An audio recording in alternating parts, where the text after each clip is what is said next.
तो दोस्तों आज हम इस वीडियो के अंतर्गत मुग़ल वंश के बारे में कवर करने वाले हैं। तो बेसिकली मुग़ल वंश जो है तैमूर की मृत्यु के बाद मध्य एशिया में उनके छोटे छोटे राज्यों का उदय हुआ और इन्हीं राज्यों में से एक था मुग़ल। और मुग़ल वंश में जो पहला राजा आते हैं या बादशाह जिसको कहते हैं वो है बाबर। बाबर का जन्म जो है 14 फरवरी 1483 को फरगना में हुआ था। इनके पिता का नाम उमर शेख मिर्ज़ा है और माता का नाम कुतलुग निगार खान। पिता का नाम उमर शेख मिर्ज़ा, माता का नाम कुतलुग निगार खान। इनकी बाबर के दादी का नाम है एहसान दौलत बेग। बाबर का वास्तविक नाम है जहीरुद्दीन मोहम्मद बाबर और इनको जो है उपाधि मिली थी बादशाह की। बाबर जो शब्द है उसका अर्थ होता है बाघ। 11 वर्ष की उम्र में 1494 को बाबर जो है फरगना का गद्दी पर बैठा और उसको मिर्ज़ा का उपाधि दिया गया। 1501 में वो समरकंद पे जीता और वहाँ पे 8 माह रहा, फिर काबुल जीता, फिर उसके बाद उसने गजनी को जीता। अब हम आते हैं बाबर के जो भारत पर आक्रमण है, जहाँ से क्वेश्चन पूछे जाते हैं उस पर। बाबर ने भारत पर जो सबसे पहला आक्रमण किया था वो है 1519 को किया था, बाजोर भैरा के किला पर अपना 5वां आक्रमण, जिसके बाद बाबर ने भारत पे अपना जो सत्ता स्थापित किया जिसको हम लोग मुग़ल वंश कहते हैं, वो 1526 ईस्वी में पानीपत के प्रथम युद्ध के बाद किया।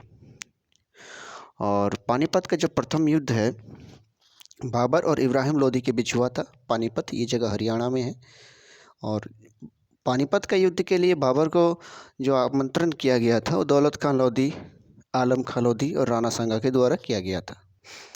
तो इस तरह से पानीपत का जो पहला युद्ध है 1526 को हुआ और बाबर ने जो है चांदी का सिक्का चलाया था, कलंदर की उपाधि धारण की थी और युद्ध के दौरान उसने तुगलमा नीति का प्रयोग किया था, उस्मानिया नीति का प्रयोग किया था और उसका जो तोपची था। बाबर का इस युद्ध में जो जीत का मूल कारण है वो है तोप और गोला बारूद, इन सब चीज़ों का प्रयोग करना। उसका जो मूल तोपची था उसका नाम था उस्ताद अली मुस्तफ़ा अली। और एक ट्रिक के द्वारा हम जो बाबर के द्वारा लड़े गए महत्वपूर्ण युद्ध है उसे याद कर सकते हैं, क्योंकि बाबर इम्पोर्टेंट है इंडिया के जो मेडाइवल हिस्ट्री है उसमें। तो जैसे बाबर ने मुख्य रूप से 4 युद्ध लड़े।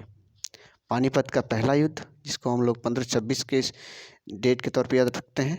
दूसरा युद्ध जो खानवा का युद्ध हुआ, इसमें राणा सांगा को हराया आगरा में और 1527 को हुआ था खानवा का युद्ध। और चंदेरे का युद्ध जिसमें मेदिनी राय को हराया 1528 में। घाघरा का युद्ध जो कि अफगानों के साथ हुआ था 1529 में। तो इसको हम लोग ऐसे याद रख सकते हैं कि 26, 27, 28, 29 पानी पिया, खाना खाया, चांद देखा, घर गया।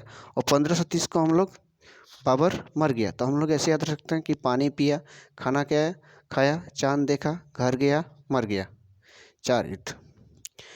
खानवा का जो युद्ध था इसे हम लोग डिटेल्स में देखते हैं। खानवा के 1527 में राणा सांगा, मोहम्मद लोदी, आलम खां लोदी, मेदिनी राय, इन सब के साथ हुआ बाबर का अकेले और इसमें बाबर जीत गया। 1528 में चंदेरी का जो युद्ध हुआ उसमें मेदिनी राय बाबर के अपोजिट में थे और उसमें भी बाबर की जीत हुई। 1529 में घाघरा का युद्ध हुआ जिसमें बाबर की जीत हुई और ये जो घाघरा का युद्ध था बाबर अफगान के विरुद्ध लड़ा था। 1530 में बाबर की मृत्यु हो जाती है। उसके बाद बाबर का जो अवशेष शरीर जो था उन्हें आराम बाग में दफनाया गया था। बाद में उनका आखिरी इच्छा था कि उन्हें काबुल में दफनाया जाए। तो इस तरह से आराम बाग जो कि आगरा में है वहाँ से लेके उनके शव को बाद में काबुल में दफनाया गया, है ना। फिर बाबर जो है वो मोबियाइन पद्धति का जनक कहा जाता है और वो 4 बाग शैली जिसमें नहर होता है उसका भी जनक कहा जाता है।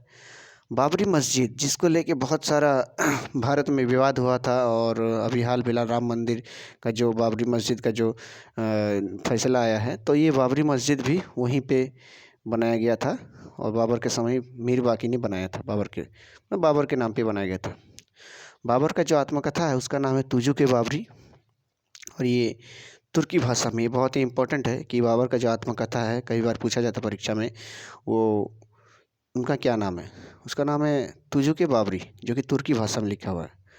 और एक और है बाबरनामा जिसका फ़ारसी भाषा में उसी का बाबर का ही आत्मकथा का फ़ारसी में अनुवाद है। उसका नाम है बाबरनामा जिसको अनुवाद किया था अब्दुल रहीम खाने खाना।